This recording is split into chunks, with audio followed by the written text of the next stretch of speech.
Bugun kameraga qarab gapirish challenjini 24-kuni bugun sizlar bilan o'rganish va o'zlashtirish haqida gaplashamiz. Bu proses ikkiga bo'linadi. Kimlardadir tezroq, kimlardadir sekinroq. Agar jismoniy tomondan olib qaraydigan bo'lsak, men bu narsani tezroq o'zlashtira olaman, chunki o'sha o'rganayotgan narsam ustida ko'proq ishlayman va yaxshiroq, tezroq o'rganib ketaman. Mental tomondan qaraydigan bo'lsak, bu sekinroq. Chunki o'qib o'rganayotgan paytimda o'zim uchun not tekinglar qilib, mukammalroq o'rganishga harakat qilaman va bu prosesni cho'zib yuboraman. Kimdirda xuddi shuni teskarisi bo'lishi mumkin.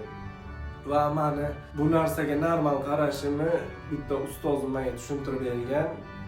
Ya'ni bu har xil omillarga bog'liq. Ba'zi bir paytlarda yoshga, ba'zi bir paytlarda esa muhitga, ayniqsa sizni chalg'itadigan narsalar bo'lsa, o'qib o'rganayotgan paytingizda nimadir yangi skill o'rganayotgan bo'lasizmi, bilim o'rganayotgan bo'lasizmi, tushkunlikka tushib qolmang va bu holat normal holat.